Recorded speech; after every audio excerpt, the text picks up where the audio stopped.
কি কথা শোনেন আগে। এই দেশ বঙ্গবন্ধু শেখ মুজিবুর রহমান সৃষ্টি করেছেন।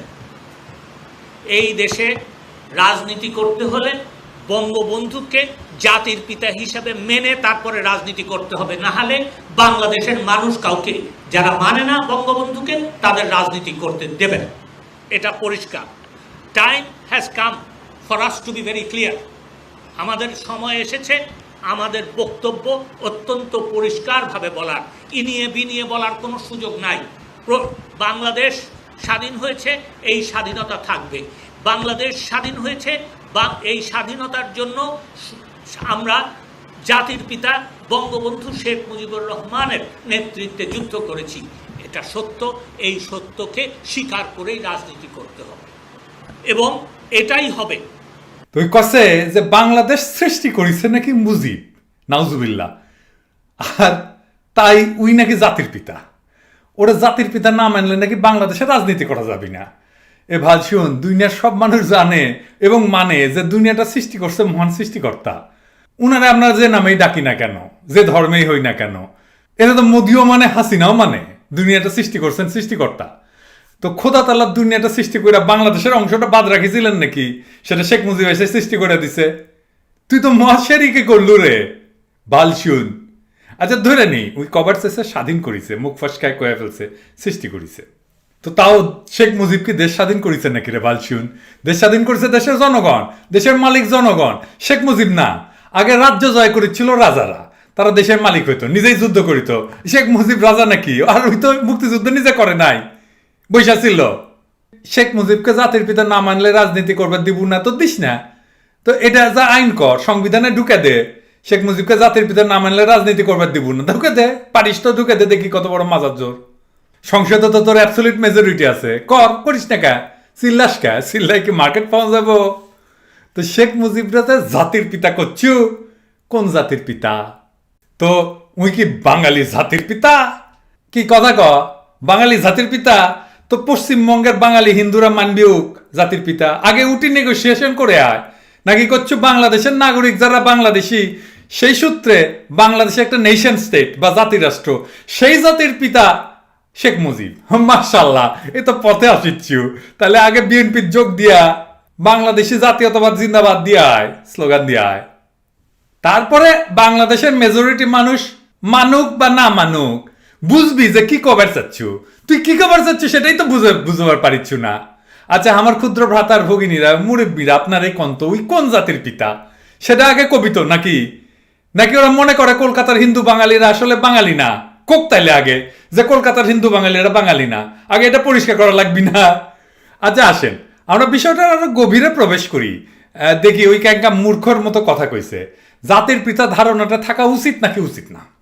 তো প্রথমে জানানি যে এই যে ধারণা ফাদার অফ দ্য নেশন, জাতির পিতা, এই ধারণাটা কই থেকে আসলো? এই ধারণাটা আসছে গ্রেট ম্যান থিওরি থেকে। এই থিওরি বলে যে ইতিহাস নির্মিত হয় মহৎ মানুষের কর্মে। এই গ্রেট ম্যানেরা বা মহৎ মানুষেরা জন্মায় কিছু জন্মগত বৈশিষ্ট্য নিয়ে, যা দিয়া তারা ইতিহাসের গতিমুখ বদলাই দিতে পারে। তাদের চারিত্রিক বৈশিষ্ট্য, নেতৃত্বের গুণাবলী এবং সিদ্ধান্ত দিয়া। মানুষের আদি ইতিহাসে যদি আপনি মহাকাব্যগুলো দেখেন, যেমন ইলিয়াড, তারপরে যেমন ধরেন আলেকজান্ডার দ্য গ্রেটের কাহিনী, অথবা জুলিয়াস সিজারের কাহিনী, অথবা এমনকি রামায়ণের রামের কাহিনী, এরা সবাই ছিল গ্রেট ম্যান। এরপরে আসলো রোমান্টিক পিরিয়ড। এই যে সবাই এখন নড়িচড়ে বসিচ্ছে, যে ভাবিচ্ছে এই সময় রোমান্টিসিজমের কথা কবি না, পাবলিক খালি প্রেম করেছিল। জি না, এটা একটা কালচারাল আর পলিটিক্যাল মুভমেন্ট 18 শতকের শেষ থেকে 19 শতকের মাঝামাঝি চলেছিল। তো এটা কেন হইলো, মানে রোমান্টিক পিরিয়ডে কেন এসে যে গ্রেট ম্যানের কনসেপ্টটা আবার জায়গায় উঠলো? মানে ওই যে শিল্প বিপ্লব হইলো না ইউরোপে, তো তারপরে ক্যাপিটালিজম তৈরি হইলো, পুঁজিবাদ, তারপরে সগৌরবে আগাইতেছে পুঁজিবাদ, হ্যাঁ, দুনিয়ার সমৃদ্ধি আসতেছে, ইউরোপে এনলাইটেনমেন্ট হইতেছে। আবার এনলাইটেনমেন্ট কি, এটা আবার করে দেওয়া লাগবে নাকি? হ্যাঁ, জানা আছে তো, যুক্তি আর ইন্ডিভিজুয়ালিজম, মানে ব্যক্তি স্বাতন্ত্র্যের জগৎ। তো এই যে জগৎ তৈরি করতেছে, এই জগতই কলে তৈরি করতেছে ফ্যাসিবাদের ভ্রূণ। মানে হাসিনা যে ফ্যাসিবাদ, এই ফ্যাসিবাদ কলে তৈরি হয়েছে সেই শিল্প বিপ্লবের সময়। হ্যাঁ, এটা অনেকে বুঝতে পারছিলেন যে এই যে যুক্তি আর ব্যক্তি স্বাতন্ত্র্যের জগৎ, এটা আলটিমেটলি ফ্যাসিবাদ কায়েম করবে, করেছিল তাই। হ্যাঁ, ইউরোপে ফ্যাসিবাদ কায়েম হয়েছিল, শিল্প বিপ্লব হয়েছিল ইউরোপে, ফ্যাসিবাদও কায়েম হয়েছিল ইউরোপে। তো এটা থেকে মুক্তির জন্য যে আন্দোলনের জন্ম, তার নাম রোমান্টিক আন্দোলন। এই আন্দোলনের প্রকৃতিতে শিশুর সারল্যে মানুষ মুক্তি খুঁজত। তো কিন্তু আর একটা জিনিস আছিল, যে রোমান্টিক দুনিয়ার যেটা আবিষ্কার আর কি, সেটা হইতেছে ইন্ডিভিজুয়াল জিনিয়াস আর হিরোইজমের আবিষ্কার। হ্যাঁ, ওইটা আবিষ্কার হয়েছিল রোমান্টিক পিরিয়ডে। সেই গ্রেট ম্যানের প্রতিচ্ছবি, এমন ক্যারেক্টার যে সমাজের বিরুদ্ধে দাঁড়ায় বিদ্রোহ করতেছে একা। আমরা এই ভূখণ্ডে সেই ক্যারেক্টারগুলো দেখছি অনেক পরে অমিতাভ বচ্চনের মধ্যে, অ্যাংরি ইয়াং ম্যান। তো রোমান্টিক জগতের এই ইনকা একটা প্রোটাগনিস্ট বা নায়কের দরকার ছিল, যে সমাজের বিরুদ্ধে, রাষ্ট্রের বিরুদ্ধে একাই বিদ্রোহ করার হিম্মত রাখে। কারণ তখন তো রাষ্ট্র শক্তিশালী হয়ে যাচ্ছে, এমনই শক্তিশালী হয়ে গেছে যে এটারে কেউ রুখতে পারে না, রুখতে পারে অ্যাংরি ইয়ং ম্যানেরা। এবার বোঝা যাচ্ছে কেন রোমান্টিক জামানা বলে এটাকে, আর আমরা কত পরে এই ট্রেন্ডগুলোরে ফলো করি। তো এই রোমান্টিক জামানাতেই লেখা হয়েছিল মেরি শেলির ফ্র্যাঙ্কেনস্টাইন, মনে আছে না? যে সে শিল্প বিপ্লবের দানব, ফ্র্যাঙ্কেনস্টাইন হইতেছে শিল্প বিপ্লবের দানব, যে তার সৃষ্টিকর্তার এই খাবে পড়ে। হ্যাঁ, এরপরে একজন স্কটিশ ইতিহাসবিদ ছিল, তার নাম ছিল টমাস কার্লাইল। তো সেই সম্ভবত প্রথম যে গ্রেট ম্যান থিওরিকে একটা তাত্ত্বিক কাঠামোর মধ্যে নিয়ে আসে। 1841 সালে উনি লেখেন on heroes, heroship and the heroic in history. তো কার্লাইল বলেন যে পৃথিবীর ইতিহাস আর কিছুই না, গ্রেট ম্যানদের বায়োগ্রাফি বা জীবন বৃত্তান্ত।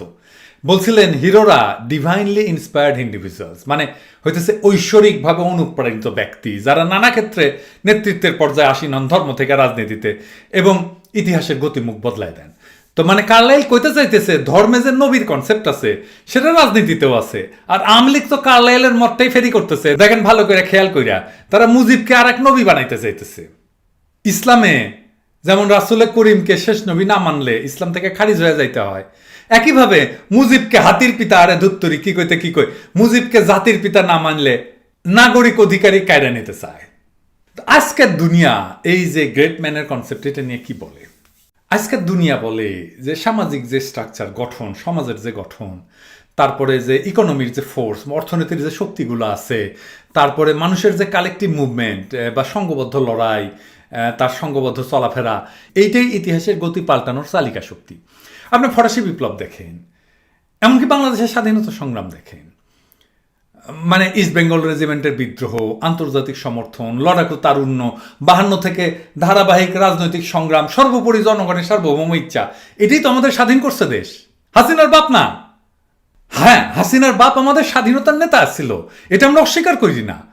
এটা হাসিনার বাপের যোগ্যতা না, গণমানুষ উনারের নেতা বানাইছিল। এটা উনার সৌভাগ্য যে উনার মতো নেহায়েত একজন মধ্যমেধার উচ্চাভিলাষী লোভী মানুষ হওয়া সত্ত্বেও মানুষ উনারের নেতা মানছিল।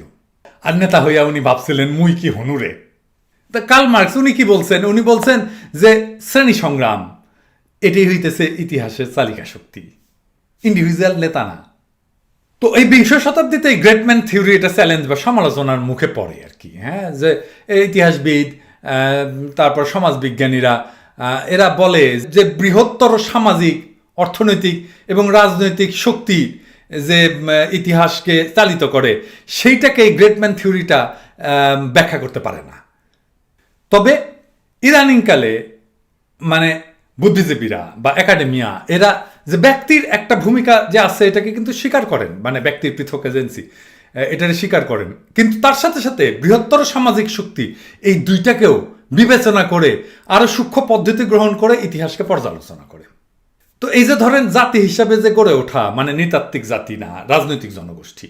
আমরা তো একটা রাজনৈতিক জনগোষ্ঠী, মানে বাংলাদেশিরা তো একটা রাজনৈতিক জনগোষ্ঠী। আমরা তো নৃতাত্ত্বিক না, আমাদের মধ্যে সাঁওতাল আছে, আমাদের মারমা আছে, চাকমা আছে, তাই না? তো এই যে ধরেন আমেরিকান নেশন, তারা কি সবাই সাদা মানুষ? তা না তো, তার মধ্যে কালো আছে, এশিয়ান আছে, ইন্ডিয়ান আছে, বাংলাদেশি আছে, স্প্যানিশ আছে, এরা সবাই আমেরিকান নেশন গড়ে তুলছে। ওই রকমই বাংলাদেশি এটা নৃতাত্ত্বিক জাতি না, এটা একটা রাজনৈতিক জাতি। এই যে নেশন, যাদের একটা শেয়ার্ড ভ্যালুস থাকে, মানে নেশন মানে শেয়ার্ড ভ্যালুস, আমরা সবাই কমন একটা শেয়ার্ড ভ্যালুস থাকে, একটা মূল্যবোধ থাকে যেটা সবাই মিলে শেয়ার করি। এই নেশন বিল্ডিং এটা কি একজনের কাজ? নিচ্ছে, হ্যাঁ, উনি বলছিলেন যে এই নেশন বিল্ডিং বা জাতি গঠনের সাফল্য যদি একজনের কাঁধে চাপানো হয় তাহলে অসংখ্য মানুষের অবদানকে অস্বীকার করা হয়। আমাদের জাতি গঠনে কি তিতুমিরের ভূমিকা নাই? হাজী শরীয়তুল্লাহর ভূমিকা নাই? মওলানা ভাসানীর ভূমিকা নাই? শেরে বাংলার ভূমিকা নাই? জিয়াউর রহমানের ভূমিকা আছে না? আর প্রসেসটা তো অত্যন্ত জটিল, আমাদের জাতি গঠনের প্রসেসটা তো সেই কবে থেকে শুরু হয়েছে, তাই না? সেই জমিদার প্রথা উচ্ছেদের আন্দোলন থেকে শুরু হয়েছে। তো একজনকে ওই জায়গায় উঠেলে, একেবারে সর্বোচ্চ জায়গায় উঠেলে এই যে ঐতিহাসিক জটিল প্রসেস বা হিস্টোরিক্যাল কমপ্লেক্সিটি, এটা বোঝা যায় না। আর জাতির পিতা বললে আমাদের একটা একক কোর অফ এসেন্স, মানে একক ব্যক্তির ইচ্ছা মূল্যবোধ দিয়ে তৈরি একটা বিষয় বোঝায়। কিন্তু দার্শনিকরা বলেন যে জাতি গঠন একটা দীর্ঘকালের সঞ্চিত রাজনৈতিক অভিজ্ঞতার ফসল। আমরা তো বাংলাদেশের ইতিহাস দিয়ে বুঝি, তাই না? সে কবে থেকে আমাদের জাতি গঠন প্রক্রিয়া চলতেছে, তাই না? এবং এটা কোনো একক মানুষের ভাবনা বা কর্মের ফল না। দেখেন কত বড় বেকুব যে ধরেন ধর্ম আমরা তো কম বেশি সবাই মানি আর কি। তো এই ধর্ম তো পৃথিবীর সমস্ত গ্লোরি, সমস্ত সম্মান কাকে দেয়? পরম করুণাময়কে দেয়, সৃষ্টিকর্তাকে দেয়, তাই না? জাতির পিতার ধারণা এই ডিভাইন গ্লোরি এটার ভাগ নেয়। আর ইসলামে তো স্পষ্টভাবে বলা আছে যে তোমরা তোমাদের পিতা ইব্রাহিমের ধর্মে কায়েম থাকো। তার মানে মুসলমানদের কাছে তারা তো উম্মা বলে একটা ধারণায় কনসেপ্টে বিশ্বাস করে যে শেয়ার্ড ভ্যালু মুসলিম উম্মা, সেই উম্মার পিতা হতেছে হজরত ইব্রাহিম। প্রত্যেক প্র্যাকটিসিং মুসলমান বিশ্বাস করে যে মুসলিমরা একটা উম্মা, তাদের শেয়ার্ড ভ্যালুজের একটা জাতিগোষ্ঠী যাদের পিতা হজরত ইব্রাহিম, পিস বি আপন হিম। আর আমি যদি খুব ভুল করে না থাকি তাহলে রাসূল করিম হযরত মুহাম্মদ সাল্লাল্লাহু আলাইহি ওয়াসাল্লাম তিনি একটা দোয়া পড়তেন, যেখানে তিনি বলতেন যে আমাদের পিতা ইব্রাহিমের মিল্লাত, এই কথাটা উনি বলতেন। আর এই বেকুব বাংলাদেশ, যেটা মুসলমান সংখ্যাগরিষ্ঠের দেশ, সেইখানে এই বেকুবের বাচ্চা জাতি পিতা মানতে বাধ্য করবে। এটা একটা রেসিপি অফ ডিজাস্টার। আমি তোরা খোয়া দিচ্ছি, এটা কোনোদিন মানাবার পারবো না, যতই ভয় দেখাস। আরে বেটা, বিনয় একটা গুরুত্বপূর্ণ পলিটিক্যাল স্ট্র্যাটেজি। তুই তো রাজনীতি শিখিস নাই, ধর্ম জানিস না। তুই যদি মিনিমাম ইসলাম পড়লহিনি তাইলে তো এই ব্লান্ডার করলহিনি না। এইবার আসেন যে পলিটিক্যাল সায়েন্সের আর্গুমেন্টগুলো একটু দেখি।